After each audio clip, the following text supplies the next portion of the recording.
Up the man in your life. You need to be such a hard ass.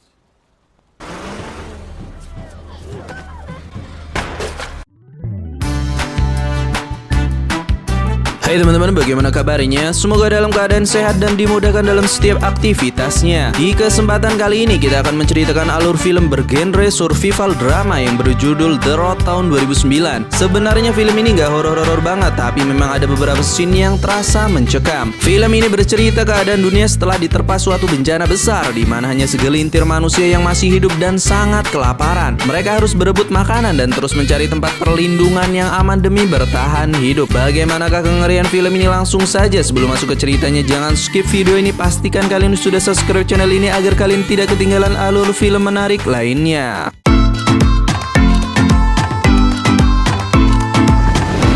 Karena seluruh karakter di film ini tidak ada namanya, jadi tak namain sendiri ya kan, biar enak dan gampang nyeritainnya, ya nggak? Film diawali dengan seorang pria bernama Jack dan istrinya Yana yang sedang mengandung. Mereka berdua menjalani hidup yang begitu damai sampai pada suatu malam terjadi sebuah kekacauan.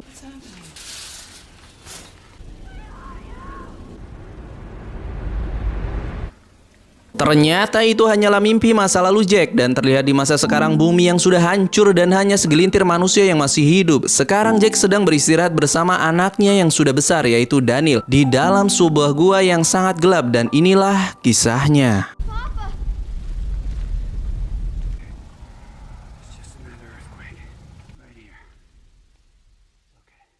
Tidak ada satupun manusia yang ingat apa yang menyebabkan kehancuran seluruh bumi. Menurut Jack, bertahun-tahun yang lalu muncul suatu cahaya putih yang sangat terang di langit pada jam 1:17 siang hari. Saat itu Jack langsung tak sadarkan diri, dan ketika terbangun dia melihat keadaan dunianya yang begitu rusak seperti sekarang. Lahan-lahan tandus tanpa satupun tanaman yang tumbuh, hewan-hewan musnah begitu saja, bahkan cahaya matahari tidak bisa menyentuh permukaan bumi. Kondisi dunia yang begitu mengerikan berdampak ke tatanan kehidupan umat manusia yang mengakibatkan perang terjadi di mana-mana. Bahkan saking langkanya bahan makanan, beberapa manusia harus menjadi seorang kanibal. Di lain sisi, mereka yang masih bisa bertahan biasanya hidup menjadi anggota geng atau hidup menyendiri seperti Jack dan anaknya Daniel. Seperti biasa, mereka berjalan ke arah selatan hanya dengan peta seadanya untuk mencari makanan dan minuman, juga tempat yang aman untuk istirahat. Meskipun hidup di kondisi serba kesulitan, tapi Jack selalu berusaha menjadi ayah yang baik bagi anaknya Daniel.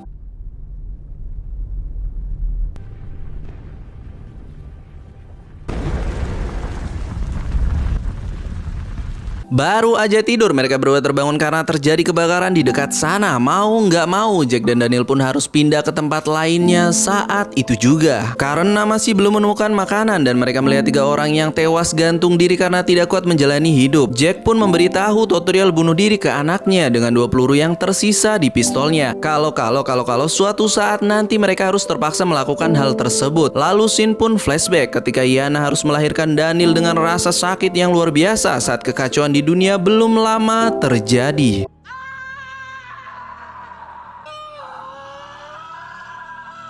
Scene pun kembali ke masa sekarang ketika Jack dan Daniel tidur di dalam mobil bekas. Tiba-tiba terdengar suara gemuruh dari kejauhan yang ternyata adalah geng barbar, di mana mereka tidak akan sungkan-sungkan untuk membunuh bahkan memakan korbannya. Lah, Jack pun satset langsung membawa Daniel ke tengah hutan. Namun sialnya, salah satu anggota kampret ini, sebut saja Paijo, pipis di dekat mereka berdua. Jack pun mengancam akan menembaknya, bahkan Paijo akan mati sebelum dengar suara tembakan dengan jelas karena bagian otak depan yang sudah keburu hancur.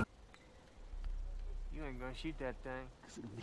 Through your skull and inside your brain before you. Mendengar hal itu, Paijo pun tahu jika Jack adalah seorang dokter dan menawarkannya untuk menyembuhkan anggota geng yang terluka, tentunya dengan imbalan makanan. Jack pun tahu jika itu hanyalah akalan-akalan si kampret Paijo karena mereka juga pasti nggak punya makanan. Ketika perhatian Jack teralihkan, Paijo langsung menyandera Daniel dan nggak pakai lama, Daniel langsung menembak endasnya. Mendengar suara tembakan itu, para anggota geng langsung memburu Jack dan Daniel yang berusaha kabur ke dalam hutan. Up the man in your life. You need to be such a hard ass.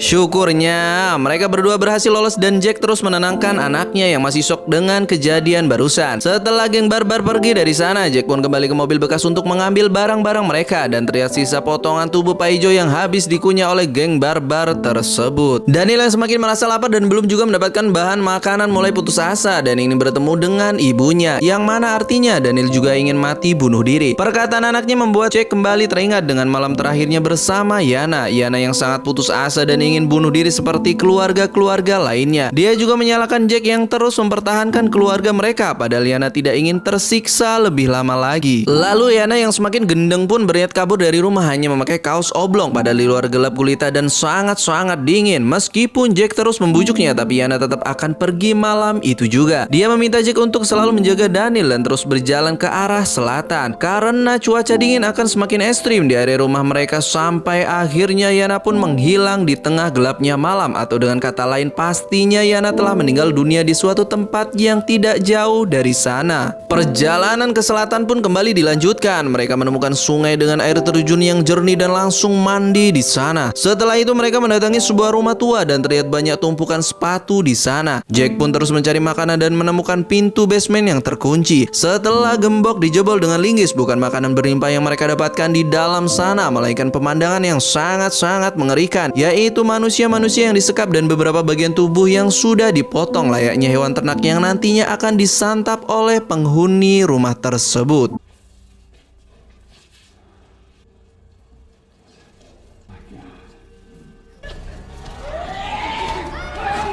Jelas Jack segera kabur dari sana dan sempat ditarik oleh salah satu orang yang meminta tolong. Tepat ketika mereka berhasil kabur, para penghuni rumah yaitu geng kanibal baru sampai di sana. Mereka pun semakin panik dan membawa Daniel ke salah satu kamar di lantai 2, yang mana ada bekas potongan daging di wastafel pula, bangsat. Karena sudah terjebak dan tidak mau menjadi menu makan malam geng kanibal, dengan terpaksa Jack berencana menembak mati anaknya sendiri. Tapi untungnya tiba-tiba pintu yang terkunci berhasil didobrak oleh orang-orang basement. Kericuhan pun terjadi dan di kesempatan itulah mereka berdua langsung kabur dari sana.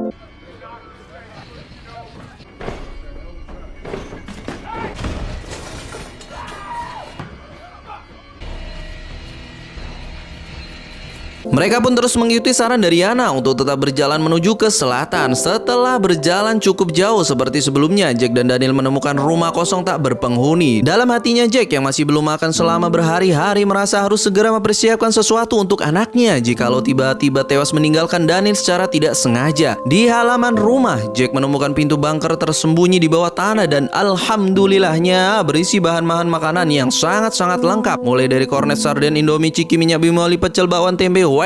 Lanjut, betapa bahagianya mereka karena setelah sekian lama akhirnya bisa makan enak, bahkan tinggal di sana dengan aman dan juga nyaman. Thank you. Shouldn't we thank them? Like this? Thank you for stuff. Setelah anaknya tertidur pulas, Jack mengeluarkan barang-barang dari sakunya dan menemukan sisir Yana yang membuat Jack kembali teringat hari-hari indah bersama istrinya tercinta.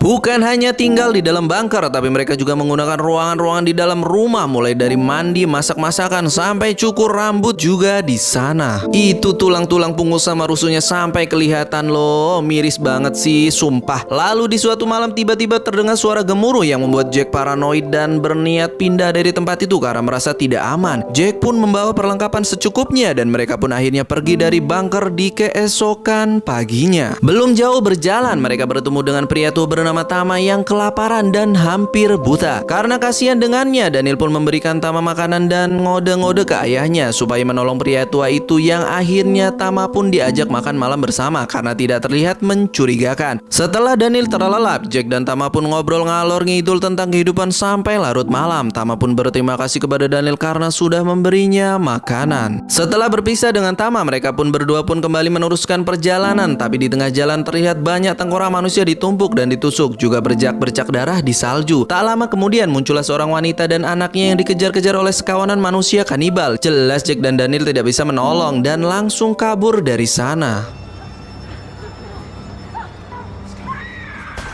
Baru aja melihat kejadian yang sangat mengerikan, tiba-tiba terjadi gempa cukup besar yang menumbangkan pohon-pohon di dalam hutan dan untungnya mereka masih bisa selamat.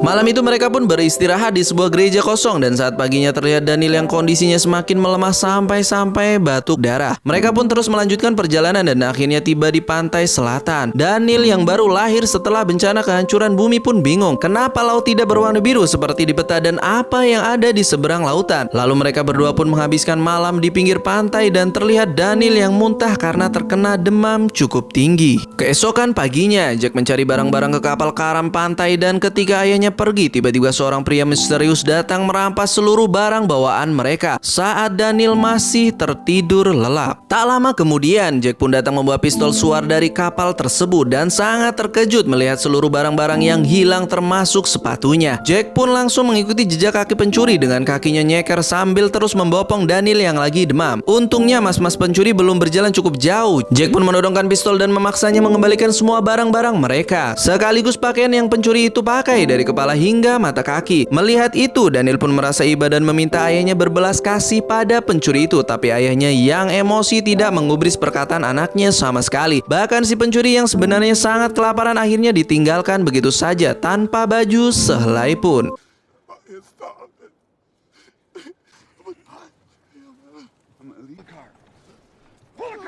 Jack melakukan itu bukan tanpa sebab. Dia hanya ingin anaknya bisa mandiri karena tidak selamanya Jack akan menjaga Daniel. Mereka pun sempat bertengkar karena Daniel hanya ingin sedikit membantu pencuri tadi atau dia bisa mati kelaparan dan kedinginan. Hati Jack pun akhirnya luluh dan mereka kembali ke tempat pencuri itu. Tapi sayangnya si pencuri sudah pergi. Mereka pun akhirnya meninggalkan baju-baju miliknya juga beberapa makanan di dekat sana. Di tengah derasnya hujan, mereka terus membawa gerobak dan sampailah ke sebuah runtuhan kota. Lalu tiba-tiba muncul panah yang ditembakkan dari salah satu jendela rumah. Jack sempat bersembunyi di balik gerobaknya, namun sayang kakinya terkena panah. Gak pakai pance dan lama, Jack pun membalas dengan menembakkan pistol suarnya dan mengejar pemanah tersebut ke dalam rumah. Yang ternyata mereka adalah sepasang suami istri yang mengira Jack dan Daniel telah mengikuti mereka. Sang istri pun hanya bisa menangis karena suaminya telah tewas terkena tembakan.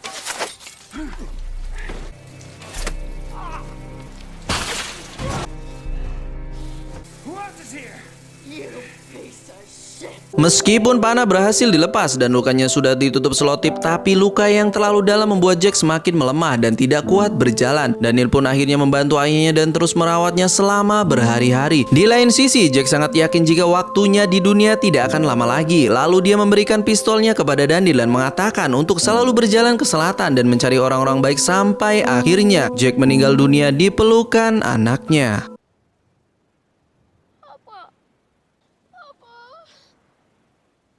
Setelah itu, Daniel didatangi seorang pria asing bernama Agus di pinggir pantai dan bertanya di mana ayah Daniel yang selalu menemaninya. Daniel pun mengatakan jika ayahnya telah meninggal sambil terus menodongkan pistolnya. Karena Agus mengaku sebagai orang baik dan tidak memakan sesama manusia, Daniel pun akhirnya menurunkan pistolnya. Lalu Agus pun mengajak Daniel untuk bergabung dengan keluarganya, yaitu istrinya, kedua anaknya, dan juga seekor anjing peliharaannya. Ternyata mereka semua sempat mengikuti Daniel dan sangat khawatir melihat ayahnya yang terjatuh lemas dan akhirnya meninggal dunia. Sebelum pergi dengan keluarga barunya, Daniel mengucapkan perpisahannya yang terakhir kalinya kepada ayahnya tercinta.